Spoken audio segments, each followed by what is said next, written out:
All right, we are ready for March Madness, and Duke's sights are set on number 6. Can this team give Coach K his final national championship in the farewell tour? We'll talk about this with JJ Jackson, why we should or should not keep doubting or maybe even celebrating this Duke basketball team.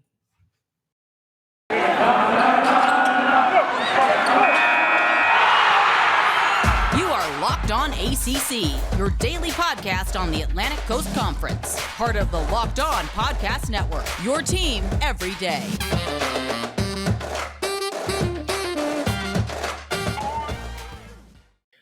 What's going on, everybody? Welcome to today's edition of Locked On ACC. I'm your host, Candace Cooper, and I am super excited to have JJ Jackson of LockedOnBlueDevils here on the show. Guys, make sure you realize today's episode is brought to you by StatHero. Listen, StatHero is reshaping the way you play fantasy sports. Dozens of house-based games to play daily. No sharks, no funky props, just your skill versus the lineups you choose. Sign up today at stathero.com/lockedon. JJ, thank you so much for joining us. I'm so excited to talk to you today. This is March, Candace. We have officially reached the greatest portion of the college basketball season. So excited on this Tuesday to have some first 4 games being played. And then Thursday, absolute chaos because it all gets started. So let's dive right in. Absolutely. And, we have had a good start to March for some and a little bit of a tough start for others. Duke is definitely still trying to find its way as they prepare for their matchup against Cal State Fullerton. But since I have you, of course, I want to get your thoughts on the end of the ACC tournament and why Duke has just got to turn that page.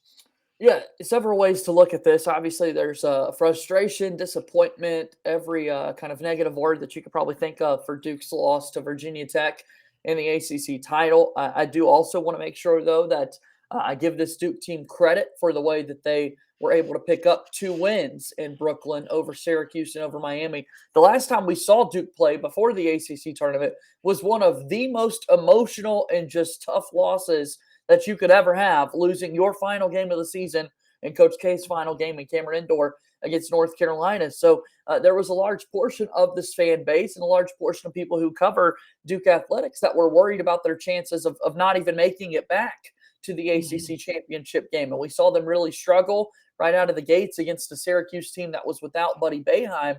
But next thing you know, they picked it up. They started to play better. And so losing to Virginia Tech, look, Duke just did not make shots from the outside, plain and simple. That was it. They were 4 of 20 from 3-point range. They're much better than that. They were not rebounding the basketball, and the defense has fallen off a little bit for Duke. That's all you could say. You got to tip your cap to Hunter Couture for Virginia Tech, who Candace averages 8 points a game. 8. And poured in 31 in the title game. My man said, I am not going down without a fight. I want to have no doubt that I should be in the ACC, not only ACC champion, but go dance in March. And I think, for the Hokies, it's a little annoying because you knew they were going to be a decent team. They kind of got in their own way. So it should be of nobody's surprise if you cover any of these teams around the conference, what Virginia Tech was supposed to be. Now, of course, having Duke be in the final, you thought it was a cakewalk. I personally was pissed that Wake Forest lost to Boston College because I wanted to see a little bit better matchup than that. But more than anything, I was just impressed by the fact that Duke could bounce back. They were winning some tough games. There's always tough games in March, but still, every time you get to the icing of the cake, you're like, okay, here's a way to honor K, or however they want to paint this narrative, especially with the media side of things, and it kind of squats and craps the bed. So I think that's where I'm like, is this Duke team gonna have enough to get it done? What do you think? Yeah, no, I think that there's absolutely a chance that the Duke team can pick up a 6 wins in March. I do think at the end of the day, as we've talked about all season long, look, Candace, this Duke basketball team is still the most talented team in the entire country, period. There's no other team in college basketball that has the talent that the Duke Blue Devils have, with the number of McDonald's All-Americans that they've got, the number of players that are projected to go in the NBA draft here in June at the end of the season. So they've got the most talent, and we've seen them pick up incredibly signature wins on the season against Gonzaga and against Kentucky, 2 teams who were very popular picks to win the entire dance. And so this Duke team very much is capable of winning a championship. JJ, what's the problem that you have all these All-Americans? You know what greatness looked like. You've witnessed it firsthand. You've been a fan and you've been reporting on this team for a while now. What is missing for this team here with all this talent? Lately, it's just been consistency. It's just been the ability from night in, night out to always know what you're going to get. I mean, you talk about the play of these star players, and A.J. Griffin has turned himself into a top 10 pick at the next level, deservedly so. My man is super talented. My man, for a large portion of the season, A.J. Griffin was shooting nearly 50% from three-point range, which is just crazy to think about. Right. 50%. And it's not like he's taking 2 shots a game from deep. He's got a large volume of three-pointers that he's shooting. But then in the title game, Candace, when you need to make down shots from the outside, AJ goes 1 of 8 in the game from the three-point line. Trevor Keels, I love him so much. Love when he puts his head down and goes all the way to the rim. He's so big. We joke he's like a linebacker out there playing basketball, and he is always going to give it on the defensive end. But in the ACC tournament in all 3 games, Trevor Keels, known for his shooting coming into college, went 2 of 14 from three-point range. So there's just been this level of inconsistency from this team. The defense has fallen off a little bit. I don't know if this team got bored, which you certainly would hope that's not the case because they did win Duke's first conference regular season title in 15 years. But you've got to clean some things up for sure. Mark Williams has been great on the inside. He's going to bring the defensive effort all year long, all season long as we get into March. And then once we get into March, Paolo Banchero is known as a projected top 3 pick. He has got to play like it. He has got to be aggressive, no longer passive Paolo. I wish there was an alliteration that's not passive. But a prideful Paolo, I don't know what we're looking for here. He's got to start pushing P. That's just pushing P, Paolo. That's what we got to do. No doubt about that. Want to get your thoughts here as we get into the preview of the games that NC State Lord Duke will be playing. But first, remind you guys that I love and hate those buzzer beaters. The drama of March Madness can be so painful for some, but so exciting for others. But that's why I love getting into the game, and you should too. StatHero's NCAA single game pick'ems pits the star players against each other, an amazing hybrid between fantasy and sports gambling. Start focusing on the players you know best with a gameplay that doesn't rely on big spreads, long odds, or funky props. In addition to their pick'em games, they also have dozens of lineups you can come through to take this on head-to-head. StatHero is the easiest way to get your sports action fix. The simple, sleek gameplay will have you playing in minutes. Sign up for free right now at stathero.com/lockedon, and you can also use promo code LOCKEDON. And make sure you guys tap in there. Go to, again, stathero.com/lockedon. So we're rocking and rolling here with JJ Jackson of Locked On Blue Devils, and Duke plays on Friday at 7:10 on CBS. Everybody is going to get their things going, their Saturday night vibes. But if you're really into college basketball, you're going to watch more games. So Virginia Tech and Texas play at 4:30 on TBS right before Duke. Now, you're a Duke player. You're getting to see whether or not the team that beat you goes on and moves on to the next round. Does that motivate you to want to get further than the team that beat you in the ACC championship? I guess in essence, sure, there's probably a little level of that. Definitely, there's always that motivation in the Duke and UNC rivalry. But look, for Virginia Tech, it's awesome that they won their first ever conference championship, period, in the ACC when it comes to the basketball side of things. So tip of the cap and kudos to them for getting that done. I don't necessarily think that they're going to be the biggest level of motivation for Duke. But it's been, you kind of look at the bracket. If Virginia Tech does not go on that run, I don't think they make the tournament based on what we saw from the final results there. If they do not win the whole thing in the ACC 100%. Tournament, they're not dancing here. So if you're Virginia Tech, you got to take care of your own business against Texas because you got it done in the ACC. Duke still beat you in the regular season. But if you really want to keep marching, you got to make sure you're ready to rock and roll.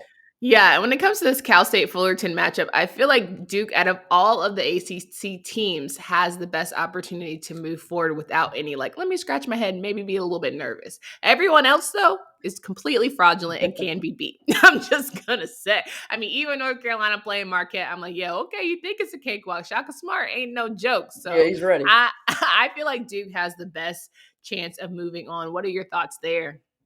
In terms of the ACC teams Yeah. moving on to the second round of the 32, absolutely. I mean, Duke's the number 2 seeded. You just kind of go by seeding. Duke's going to play a Cal State Fullerton team that they're favored by 17.5 points. So no doubt in my mind that I think Duke has the best odds of getting it going. And talking about that Marquette team, remember Marquette came into the Dean Dome just a season ago and beat Carolina in Roy Williams' final season. And to think about that Marquette team, 2 of their starters now play in the ACC. Theo John is at Duke, and Dawson Garcia is on the North Carolina basketball roster. And so this is a completely different Marquette team and sort of the chemistry, the makeup of it. But a lot of the same players are going to be back at it. And so we'll see if Carolina is able to pick up a win there. But no, Duke absolutely has the best shots of making it to the round of 32 out of the ACC schools. Maybe Dawson, actually, I think Dawson probably knew the stars were going to align and he would have to play his old team again. That's why he decided not to play the rest of the season. 1. 2, Theo John is probably calling all the Marquette players right now and telling them what to do for every single unit. You got, like, for this one, you got to square up here. You got to give a little elbow here. Like, I feel like that's definitely happening, JJ. Theo John, who has not been a favorite of UNC for quite some time now. But when it's all said and done, I think when you look at the matchup of Cal State Fullerton and Duke, I want Duke to just go out there and play that defensive game that you talked about, that they've been prided on for this entire season, and show that their eyes are for tunnel vision. Because I think that's what I was assuming would be for the ACC championship, that they would just be in tunnel vision. They will whoop on teams and here we get ready to roll. Maybe it's coming. Maybe I still have to have hope. Are you optimistic about things switching up and like almost elevating for this program? Yeah, I think you've got to be. I think as we get to this portion of the year, we're talking about all of our great sponsors here at the Locked On Podcast Network, and we're talking about our friends at StatHero and loving and hating buzzer beaters, right? Because like anything can truly happen. Yeah. And when you play well, it's crazy how much like in the big dance, when you play well in the big dance or in March, so to speak, in the conference tournaments, it is wild what that could do for your confidence moving forward into the following seasons, to be like, you know what, actually we saw that. We saw glimpses of it at the end of the year. Let's rush into the next season and truly build out a program to where we are the Dukes, the North Carolinas, the Kansas, the Kentuckys of the college basketball world to get back into gear for sure. Sure. And I would think, just asking about this team specifically, what do you want to see from a veteran leader like Wendell Moore Jr. in order to really get this team going? Everything. I mean, that's a great question to ask me. But he's how Duke goes. When he plays well, they play well. And so Wendell has kind of been into a lot of the primary ball handling role for this Duke team, because Jeremy Roach is now coming off the bench. And when Jeremy comes in, he's had a great run of scoring nights. But Wendell getting this Duke team into their offensive sets, he had a career high 26 points versus Syracuse in the ACC tournament, and he's going to bring it on the defensive end. He was a member of the All-ACC defensive team. So I got to see Wendell play well, because that's going to help Duke. Absolutely. It all goes through Wendell. I think it was really exciting. I think Wendell is going to have to play great, but Jeremy Roach absolutely is an X factor. He is such an energy boost off that bench for them. You can just tell the guys really get going when they see Jeremy knocking down a couple threes. They're like, okay, this is like a new, switch, and we can definitely get excited for it. So you've got to have everybody play well in March. Not every in a 6-game stretch now. Not everybody is going to have their best games. There are going to be games where all of a sudden Duke needs some help out on the wing, and next thing you know, Trevor Keels picks up his 3rd foul very early in the second half and needs to sit down on the bench for a little bit. And so is it somebody like Joey Baker who comes into the contest and plays for Duke? Duke needs Joey to make some shots from the outside. Like, everybody on a championship team has to have moments where they contribute to victories across a 6-game stretch if you want to be national champions. And given the talent of this Duke basketball team, they've got a shot to do it. Yeah, what pisses you off about this team is literally everybody, one person can just have an amazing night and everyone else just has to play halfway decent, like average, and you're going to have a very good team. Because but every night you don't know who's going to be good. Outside of the Virginia Tech game where the final score was a 15-point loss, and outside of that North Carolina game at the end of the season, Duke had only lost by 3 points in any other losses this season. Like, they are always right there. So that exactly what you're speaking to, Candace. Just because oh man, we got Paulo on an off night. Well, guess what? They still have Mark Williams, who's dunking on everybody, right? You still have Trevor Keels and AJ knocking shots down from the outside. You still got Wendell, who could do it all. So yeah, this Duke team, just because someone has an off night, it just means you need other people to step up and play well. Absolutely. 96% chance to win. I really feel like it's going to be Duke in terms of ACC and everybody else, but love to get JJ's thoughts on the rest of these goobers because I think I know how it's going to go for a lot, but maybe I'm just being a pessimist. But here we are in March Madness. That means you need to start thinking now about where you're going to be running your brackets. Are you going for the usual? Or are you going for the best? That's why you should visit RunYourPool.com because we've done our homework and we really feel like they are the best bet. They offer more intel to make your picks and all the stuff that you won't find on ESPN or CBS. Clearly, we believe in Run Your Pool because, like I said, we're running our brackets there ourselves. There's no truer test than that. If you want to play against us for a shot at a cash prize of up to $1,800, join us at runyourpool.com/your madness at checkout for $10 off your custom pool. All the rules and details will be available there. That's runyourpool.com/locked-on. Again, for a chance to win up to $1,800, runyourpool.com. You should run there right now. And if you are done and you want to just do some single game bets, you want a little props, little odds, all that good stuff, you got to head to BetOnline from all the latest odds, contests, and player props. BetOnline.net is your number one source for all of your sports betting needs. BetOnline.net has sports scores, podcasts, and all the news that you will need for this season. And it's not just basketball. BetOnline is continuing to make sure that you're good with sports wagering information needs, which include live betting and your favorite Vegas casino games. Head to the website today or use your mobile device to learn more about the trends. BetOnline is where the game starts. So we're wrapping things up here with JJ Jackson of Locked On Blue Devils, and I just would love to get JJ's thoughts on the rest of the 5 NCAA tournament teams that we have here for the ACC. And we can start with we'll start with the play-in game. We'll start with, who are my guys? Notre Dame having to play Rutgers. We'd love to get your thoughts on them because I feel like Notre Dame shouldn't even be there, but here we are having to talk about them. Yeah, Notre Dame, of course, a really interesting team when you look at what they were able to do this season. The fact that they finished second in terms of the standings for the ACC, nobody saw that coming before the season. And it almost feels like you look at Notre Dame's resume compared to others. A win over Kentucky at home like 4 months ago, forever ago, really was the big signature win. That's all Notre Dame needed to be like, yep, they're definitely an NCAA tournament team. So credit to Notre Dame for being able to get that done. Look, Notre Dame, coached by Mike Bray, has always got good shooting from the outside. Dane Goodwin is one of the best players in the country. Wendell Moore Jr. did a great job matching up against him when Duke took on Notre Dame. But outside of that, Goodwin has kind of led this Notre Dame basketball team. And so I'm excited to see what they could do in this first 4 game versus Rutgers, and then we'll go from there. And I know you touched on just a bit about the Marquette, North Carolina game, but for North Carolina, you saw how they got throttled by Virginia Tech. I don't know if that spoke more about Virginia Tech, excuse me, or North Carolina, but would love to know, do you think this North Carolina team has it to get out of this round and potentially go on to take on Baylor? Yeah, no doubt. In Fort Worth. Yeah, that would be tough, right? You're playing a team from Waco, and all of a sudden you're playing in Fort Worth, in the state of Texas. North Carolina fans travel very, very well, to their credit, so that will help, but it's still in Baylor's backyard taking on the defending national champions.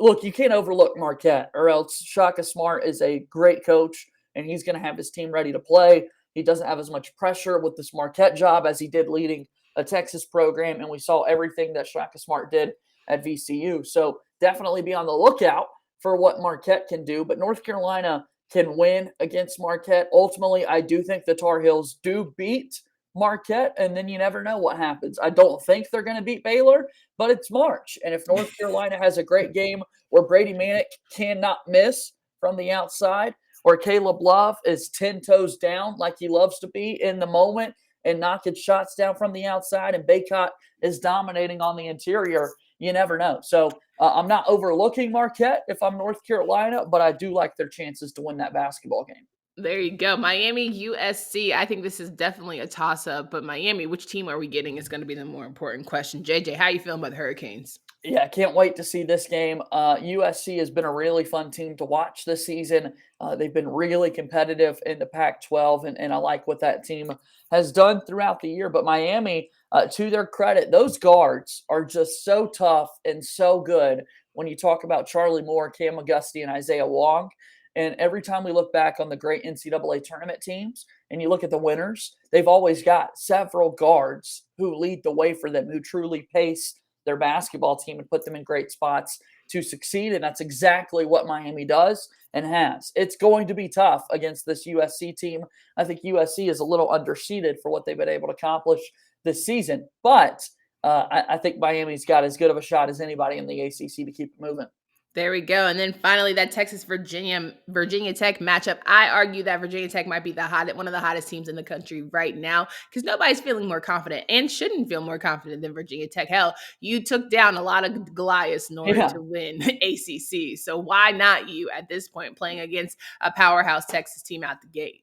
You stole the words from me, Candace. Why not you? And look, they've got the good vibes on their side. The basketball gods are certainly looking out for Virginia Tech this time of year. And so kind of stick to what you've been able to do. Hope that the likes of Storm Murphy and Couture can keep making shots from the outside. We know Kive Aluma is one of the premier players in the entire conference. You know that you're going to get something from him on the interior. But Chris Beard is no stranger to March Madness. Did a really good job with the Texas Tech program. Now he goes across the state to lead the Longhorns in his first trip to March Madness with that Texas program. So that's going to be an amazing game because I do think you've got the big program in Texas, and then you've got all the momentum with Virginia Tech colliding, and I can't wait to see how it plays out.